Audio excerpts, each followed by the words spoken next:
Hello and welcome to episode 1 of the Eternal Gathering podcast. I'm your host, The Gatherer, and I'm excited to bring you the first ever episode of the channel. Now today on the podcast, I'm going to be discussing the ban restricted announcement for the Pioneer format that just came out today. Today's the 5th of November. And we have 3 cards that were banned today, which can be found on Wizards of the Coast website, an article written by Ian Duke. We're going to discuss what decks win, what decks lose from these announcements, what cards may be next to get the ban hammer. This is going to be a weekly announcement for Pioneer format for the next few weeks as the format begins to take its shape.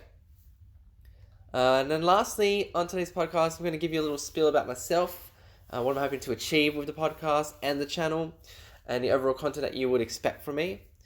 So please like and subscribe to the channel if you want more content. If you haven't already guessed, this channel is going to focus mostly on Pioneer and possibly a bit of Modern, just the Eternal formats per se, hence the title, The Eternal Gathering. And I'm just really excited to be playing Pioneer and Modern. I also play Commander, so excited to talk about these in the podcast and in my content overall on the channel. So, with that all out of the way, let's get started with today's BNR announcements. So today there were 3 cards that got banned in the Pioneer format. First one being Felidar Guardian, secondly Leyline of Abundance, and thirdly Oath of Nissa. So let's go one by one and talk about why each card got banned according to the article and my thoughts on these decisions. So we begin with Felidar Guardian, and obviously this is in the same boat as Saheeli Rai. This is a combination of cards that give you a win straight away on the spot if there is no interaction from your opponent. So according to the article, this is one of the top decks in the meta. A lot of 5-0s on Magic Online show that it was quite strong. I utilized actually this combo in the Modern format, and although it's not the strongest deck in that format, it's quite strong to have in Pioneer. Having a turn 3 or turn 4 win, I feel is quite too oppressive and quite fast for a format that's still trying to find itself. It doesn't want to have a deck that is able just to win right on the spot, right away. Especially a deck that runs also Teferi, the Time Raveler, which I feel is quite an impressive card, not only in Pioneer but in other formats like Modern, where it just completely stops any interactions from your opponent once it hits the battlefield, allowing for you to easily just play Felidar Guardian, Saheeli Rai, without any worry that they're going to be able to kill Felidar Guardian on the spot, or be able to, lightning strike your Saheeli Rai on the spot either. So I feel this is probably the right move, definitely. Banning Felidar Guardian specifically, of course. They said that they felt banning this card would stop from other potential problems in the format with this card specifically. With obviously future cards being introduced into the format. So just the same kind of reasoning they had when they banned it in Standard a few years back when Kaladesh was in Standard. They've basically gone and done the same thing, banning Felidar Guardian. This is a card I can see maybe coming back to the format within a couple of years when there's more cards introduced into the format and it becomes a larger selection of cards and more answers. But it's also a card that I can see being a bit like Splinter Twin is in Modern, where it just won't come back, despite people wanting it to come back or thinking that it's probably not going to be as strong anymore. So could stay on the ban list for forever, or it could come off within a couple of years. That's up in the air, but for now, I think it's the right decision. Let's go to the next card on the ban list for Pioneer, and that is Leyline of Abundance. So, for all of you that don't know, this is a 4-mana enchantment, 2 generic and 2 green, that can be played basically for free, just like every other Leyline, from your hand, if it's in your opening hand. And what it does, it allows for extra green mana to be added to your pool whenever you tap a creature for mana, such as the Llanowar Elves and Elvish Mystics that run in this deck. So therefore they will tap for 2 green. The other ability that it possesses, although less important or relevant for these decks that were running it, which were the green devotion decks, was for 6 generic and 2 green, you can give each creature control a +1/+1 counter. So the reason why this card was actually banned today, according to the article, is because of its interactions with Nykthos Shrine to Nyx, and where it allows for 2 green devotion to be on the battlefield for free.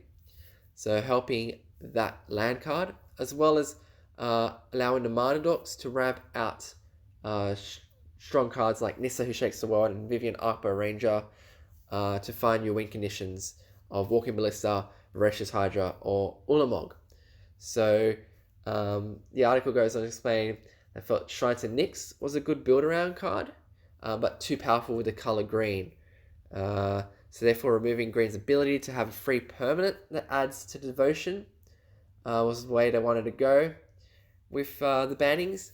And I agree, because there's other decks that utilize the devotion like mechanic without really devotion being a thing currently. So they utilize the Shrine to Nyx in the blue devotion decks and black devotion decks, and I think keeping those cards, those decks in the meta is a healthy thing.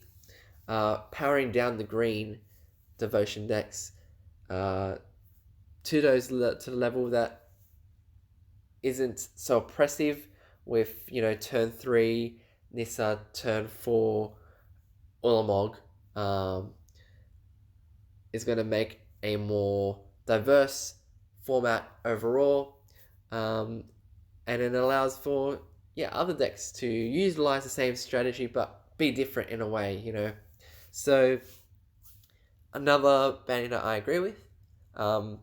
They also went on to say that there was a lot of 5-0s on Magic Online with this deck. It was actually the most winning percentage deck in the format, even beating out Felidar Guardian decks on, I think Aaron Forsyth said, about 62% of the time they were able to beat the Felidar Guardian decks. So obviously was the top deck in the format when this banning was occurring. And then finally we've got Oath of Nissa, which is a bit interesting because it's actually a card that, for those don't know, you get to play it. It's an enchantment, 1 green mana, look at the top 3 cards of your deck. You get a land, creature, or planeswalker from among them, put it into your hand. And then it also allows for mana to tap for any color for a planeswalker spell. So the article explained that the ability to be able to fix your mana to play planeswalkers, especially the 3 mana ones that required more than 1 color combination to be played, was too strong for the format currently. It allowed for cards like Oko, Saheeli, Teferi, or to be run in the same deck, with a obviously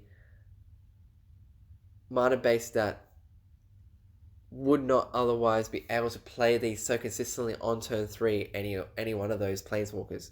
So by removing Nissa as number 1, a mana fixing card for planeswalker decks, as well as also the ability just to look at the top 3 cards, grab a relevant card for your deck, they felt just was making it too easy for those decks to be able to compete and do what they wanted to do. It wasn't a card that was specific to any one deck, but it was a card that was seen play in a lot of decks. There are other cards in the format that are similar to Oath of Nissa. We can discuss that a bit later, but that was the reasoning behind the banning of Oath of Nissa in this case.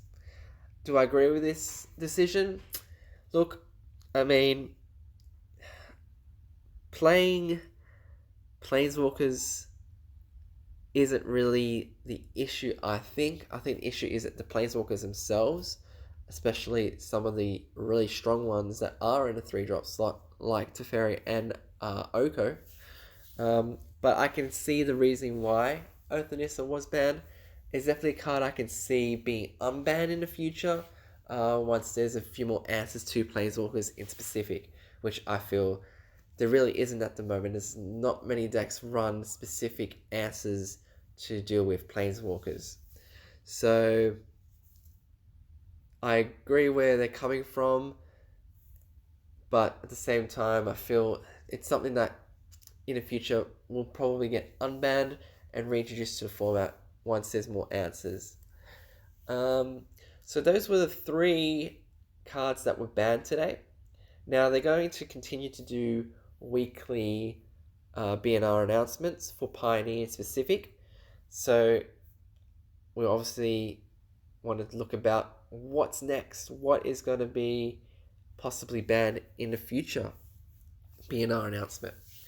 So to do that, we're going to have a look at the top 10 cards played in the format. So according to NTG Goldfish, we're going to go through from 1 to 10 and just discuss what the best or what the most played cards are in the format and whether or not they have any implications to the format where they may be cards that are too strong or overplayed and may see a ban in the near future. So number 1, we have Thoughtseize, which is a very strong card, but I feel it's necessary for the format. It allows for degenerate strategies of the future to be policed, so that we can stop any further degenerate decks from being too dominant. So definitely Thoughtseize should remain in the format. It's pretty safe. So we'll go down to the next one. Number 2 on the list is Veil of Summer, a card that I love as a sideboard piece, a card that I use in Modern for my sideboard with my devoted Druid Company deck. A card that basically counters and draws a card for you for 1 mana. Very strong. Might be a bit too powerful of a sideboard piece, especially in Pioneer. So there's a slight chance I think it could get banned in the future, but at the moment it doesn't seem too problematic. I think the drawing of a card to replace itself is something that kind of pushes it a bit too much in a way. But overall, at the moment I don't see any banning on this card. Next on the list, we've got Teferi the Time Reveler. Now, this card I definitely can see getting banned in the future. It's a card that, once it comes on the battlefield, just destroys any chance of there being a fun, interactive game of Magic. And it's great when you have Teferi out and you know that your opponent can do nothing about anything that you do during your turn, or even if you want to counter or do something to your opponent on their turn, they just cannot respond to that. So having a card like this that's so oppressive is something that I think does not make Magic as a game fun, and I think that's what we want with a format that's also just starting out. It's a fun format, and Teferi the Time Reveler just doesn't make it fun. Overall, it's too strong of a card. I think even in Modern, it's too oppressive even in there. Playing against it, it's just backbreaking playing against a Time Reveler that just hits the battlefield and you just can't do anything about it. You know, there's hardly any Planeswalker removal spells in specific, and the ones that are available see hardly any play. And the other way to get rid of a Planeswalker is to attack it with creatures, but decks that run Teferi, Time Reveler, have ways to deal with creatures already built into their deck. So it's very hard to be able to just get a Teferi off the board once it's there. So definitely a card I can see being banned in the future for Pioneer. Also a card I think Modern needs to possibly ban. It's just a card that was made that was just too strong. Should have probably not been made. The static ability is just way too strong. Enough rambling about Teferi though. Let's go on to the next one. Alright, so number 4 on our list, Once Upon a Time. Great card, broken card. Don't know why they made it in the first place. Yes, it could get a ban if it sees too much play in too many decks. Just kind of like what Oath of Nissa was doing. Just seeing a lot of play in different types of decks. Allows you to look at top 5 cards. Thankfully, we don't have Tron in the format, so you're not looking for a Tron piece like I do with my Tron deck. But it's still a card that it's just homogenizing the format. Everyone needs to play Once Upon a Time because they need to, it's a format where you need to find your lands because you don't have fetches. So you want to play a 2 or 3 color deck. You want to be able to find your lands, get your land drops. Allows you to do that with your opening hand. Also, 2 mana, 1 and a green to look at the top 5 cards is still very good. It's not like it's unplayable if it's not being cast for free. So definitely a card that could get banned, not because it's too strong or anything like that. It's just that it's just going to homogenize the format, be in every deck that runs green, and I think they just showed us with Oath of Nissa being a card that just got banned that they're willing to be able to ban cards that do the same kind of thing, where they're just being played in multiple decks and multiple strategies. So, Once Upon a Time, yes, could get banned. Fatal Push is number 5 on the list. Necessary piece of rule for the format. Nothing more else to say. It's going to stay. Not going to get a ban. Number 6 was Oath of Nissa, which got the ban. Number 7, and I'm going to put number 9 as well in this. Llanowar Elves, number 7. Number 9, Elvish Mystic. 2 mana dorks. Saw play in the Green Devotion deck, which just got a banning of Leyline of Abundance. So I see these cards to go down in the amount of play that they'll see. I don't see them as problematic within the format. So no issues there. But yeah, moving forward, they're not going to be in the top 10 most played cards of the format, I would envision. Number 8, Wild Slash. So some of the mono red decks are starting to see some play, and this is one of the key cards for that deck. There's no Lightning Bolt, remember, in Pioneer. Wild Slash is a better version of Shock, allowing damage to not be prevented if you have a creature with power 4 or greater on the battlefield. So I see this actually maybe moving up on the list as red might become a bit more of a dominant deck within the format. Great card. Obviously, nothing broken about it. Gonna stay unbanned. And then lastly, we come up to number 10, and this is the big bag daddy of every format at the moment. A card that most definitely will be banned in Standard in a couple of weeks' time. A card that is even seeing play in Vintage with, get this right, 5 of the top 8 decks in a recent tournament were playing Oko Thief of Crowns with, I believe, a Black Lotus winning the match or winning the tournament after becoming a 3/3 elk. So definitely a card that is very impressive. A lot of people have started to talk about this being probably the strongest ever Planeswalker printed, even stronger than Liliana the Veil, Jace the Mind Sculptor, which are very, very strong cards in their own rights. I'm not sure if I lean towards this being a stronger card than those were or are, but it's definitely a problematic card. Sorry, Wizards, but you did stuff up with the +1 making a creature or artifact a 3/3 elk that loses all abilities. It should have been a -1. I think that would have definitely fixed this issue. A card that, yes, I think will be banned in Pioneer, and possibly other formats. Modern could possibly happen. It could even be that this card is banned in every format. I'm not even joking about that. This is a card that just, I think they just had no idea how strong it would be, and unfortunately, that's what's happened with this card. So let's look at the top 10 cards being played in Pioneer. My thoughts on what cards might get the ban in the future. There's definitely cards that aren't on a list that could also get banned in the future.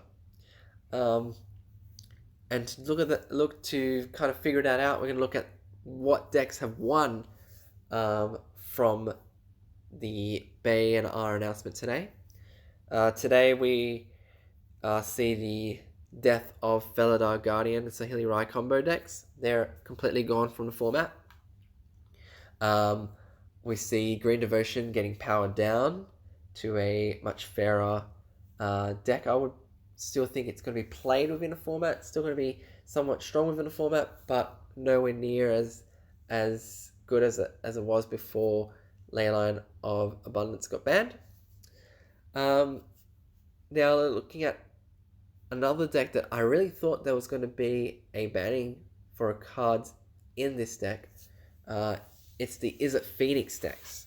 So Is It Phoenix looks to be the big winner out of today's BNR announcement, being also one of the top decks in the meta. Very strong to play against as well. Obviously, Wizards didn't feel the same way. They might have got data that suggested otherwise. Maybe they didn't get as many 5-0 wins on Magic Online. Maybe it's not as strong as people seem to think it is.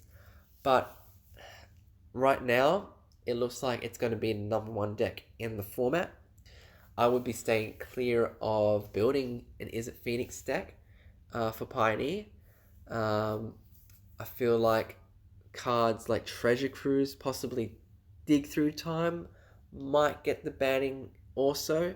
They just allow for Is It Phoenix strategies to be too strong in the current format. Being able to refill their hands real quickly, find those 3 instants and sorceries to be able to be played to bring back the Phoenixes, or to flip over Thing in the Ice. So Is It Phoenix, although it's a big winner right now, over the next week or so, I would definitely think that there will be cards banned from this deck. So I wouldn't be looking to build any decks around Is It Phoenix in the near future. Next, we look at Sultai decks. Ophanissa may hurt those decks, but still we've got cards like Oko around that are quite strong. So either those decks are just going to remain playing those 3 colors, or change to 2 color combinations to be able to play these strong planeswalkers, whether it's Oko or going the route of Teferi with control decks might get a bit stronger now in the format, which is good in a way, but whether or not those control decks just either are really unfun to play against, or find it difficult to kind of finish a game quickly enough, remains to be seen. So those decks, yes, they are going to get stronger within the format. Possibly the banning of Ophanissa might weaken them in a way that you won't see so many 3 color combinations happening, but definitely control like decks are going to get a bit of a boost in this new meta. So those are the winners, I would say. I'll say smaller decks like Mono Red, Phoenix, Mono Black, Vampires, Blue Devotion. Yes, they're going to win as well. They're not going to rise to the top of the meta, but they're going to be able to have better games, better win percentages against the other decks within the format. But definitely Is It Phoenix will be the top deck in my opinion. And I still feel like there's going to be some bannings coming to the format and to kind of power down the decks that were like head and shoulders above the rest, like Green Devotion and Fellow Guardian were. So the meta overall, it's beginning to stabilize. It's looking like it's quite diverse. You know, apart from the decks that obviously got the banning, there isn't anything that's too oppressive within the format. Even Is It Phoenix isn't really an oppressive deck. It's just a deck that's could be quite consistent and quite strong, but no means degenerate in the way that it plays. So I feel like the format is quite healthy in some respects, and I like the direction that it's going. I like the ability to build quite a different array of decks and bring them to a tournament and having fun in a brand new kind of format where, you know, things are still trying to get figured out. Yes, we have some decks that are quite good, but at the same time, we've got decks that we still don't know are going to be in existence within next couple of weeks, or decks that, you know, can come into existence over the next couple of weeks because there have been these bannings, and it allows for growth of new strategies and new decks. So I'm quite excited about the future of Pioneer. I think that the future looks bright. There's going to be some bannings still to come. I think I'm rambling a bit on again about it, but yeah, not much more else to say really. I think it's going to be in a good spot within the next couple of months. Yeah, so that is basically the news for today and its BNR announcement. We'll probably discuss any further BNR announcements in further podcasts. But let's go on to the next topic for today's podcast, which is the topic about myself, me, the Gatherer. And if you couldn't guess, I am Australian, Aussie, oi, oi, oi. Been a Magic player since original Mirrodin back in 2003. And I feel probably like most of you listening, I began playing in high school when a friend introduced me to Magic. So obviously, beginning I played a lot of mainly kitchen table Magic. There were 4 of us in our friendship group. We each bought pre-constructed decks back then, and basically we're playing like a light version of Commander. I don't even know if Commander was a thing back then, or at least it definitely wasn't a popular format. But we would sit around and play 4-player games with 20 life each, and a lot of,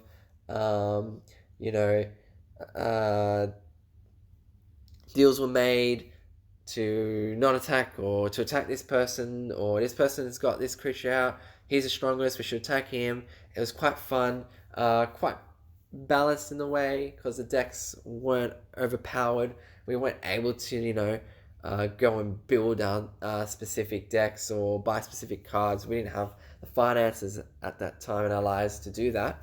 The only way we upgraded our decks was whenever we bought a booster pack, which probably was every once a month or something like that, after saving pocket money, and then just getting all the relevant cards, trying to jam in all the rares, even though they were like really bad rares. Like I had Darksteel Colossus was one of my favorite cards. I opened that up, jammed it right into my white weenie deck, and yes, games were able to get to turn 12 or 13, 14, where I had the land to be able to play Darksteel Colossus and just run away with the game.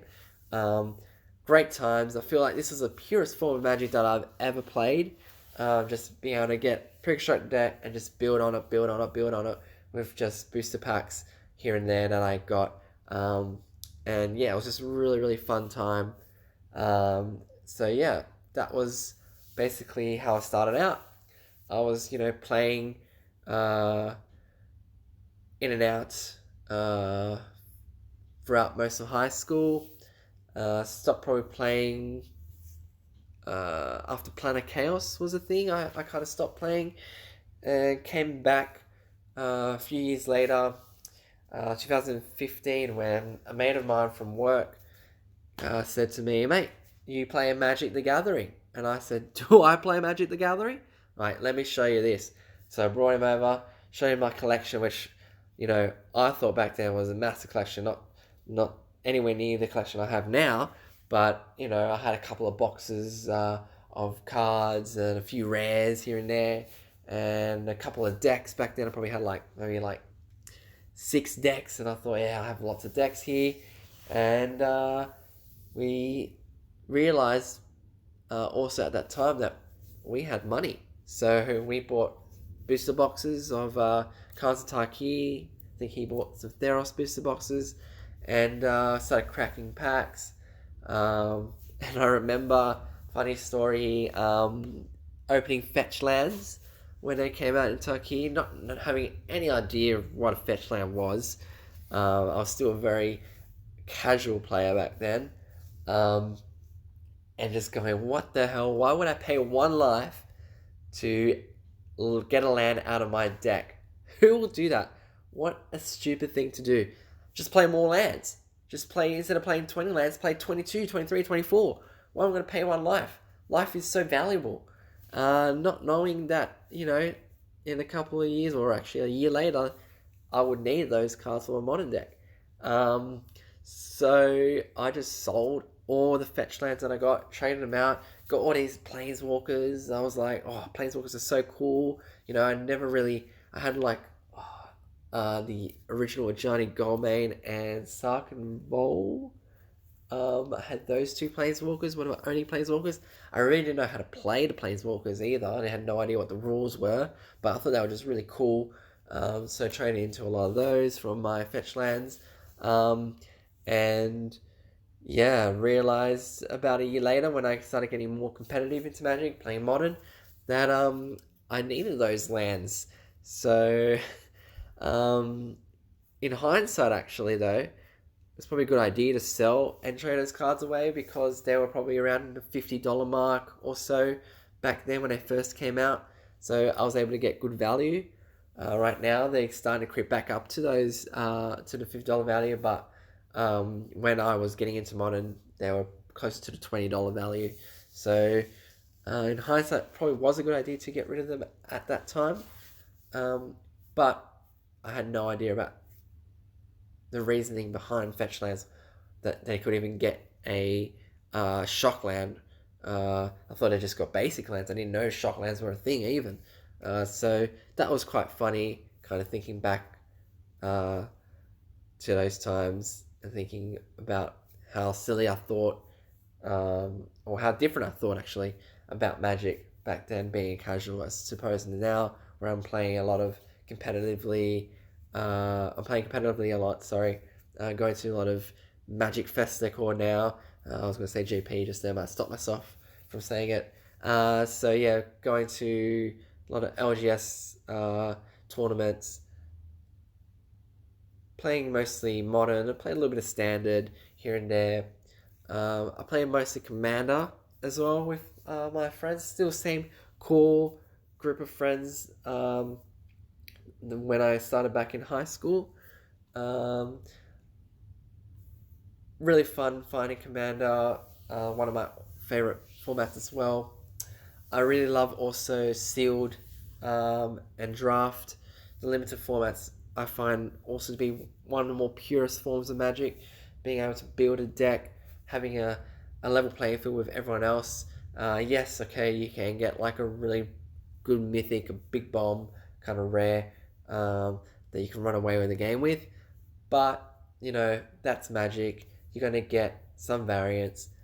But overall, building a deck from scratch, playing like even commons, uncommons that you probably never would play with, and also playing them to their full potential to get the most out of each card is what I find really, really fun about limited formats.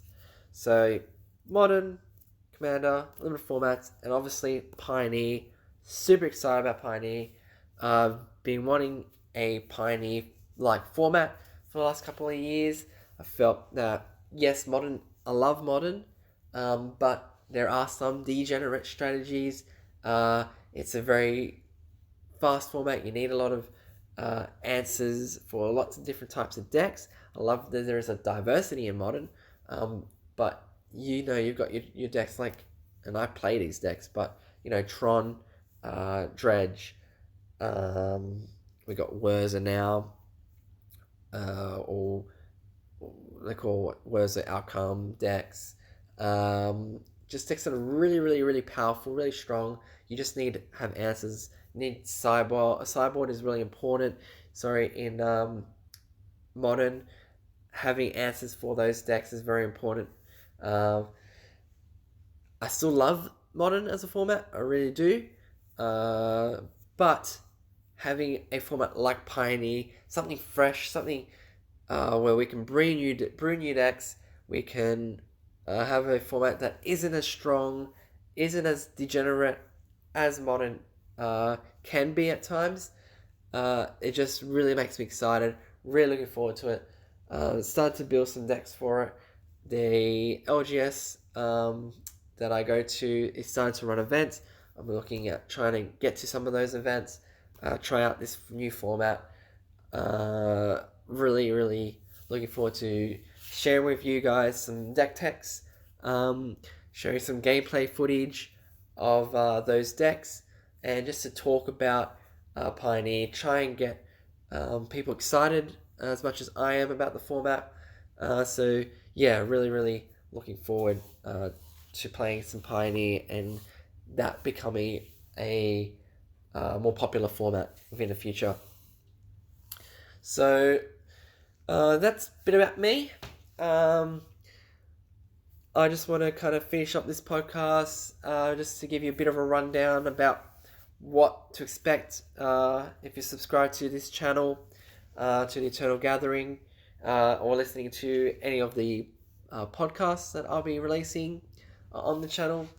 So obviously I'm trying to do hopefully twice a week if I can, seeing as I do work full time. I'm trying to get some content out on the channel, whether that be deck techs, gameplay footage of those decks, box openings, or podcasts talking about Pioneer and any information or news for Pioneer specific, like the BNR announcements that are going to happen on a weekly basis. So I'll probably be doing a few podcasts on a weekly basis. Even trying, obviously, to commentate on Pioneer. I felt like there wasn't much commentary specifically on Pioneer. I listened to a lot of other podcasts or content creators on Magic,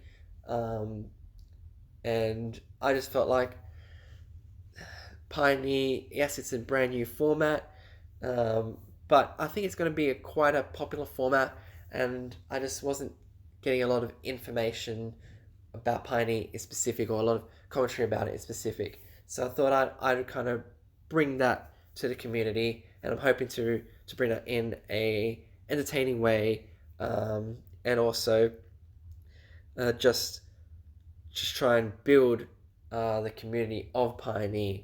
Also, I'm from Australia. I'm going to be obviously talking about the Australian landscape of Magic. So subscribe to the channel if there's something that you want to listen to or be a part of within the future. I apologize if today's podcast was a bit jarred or it feels a bit unpolished. It's the first time I'm doing it. I'm I'm going to try and get better each week. I'm learning how to do this, editing, how to upload videos onto YouTube. I am, also working full-time. This is kind of like a little side hobby thing that I'm just doing. I want to try and do the best I can for it. I'm going to try and be as consistent as I possibly can. I definitely want to do it at least once a week. I'm going to try to aim for twice a week, putting content out. But anyways, that's basically what you'll get if you subscribe to this channel. Hopefully that you enjoy listening to me if you're still there. Thanks for listening. I hope to catch you next time. I'm the Gatherer. This is the Eternal Gathering. Everything is resolved from the stack, and good games, everyone.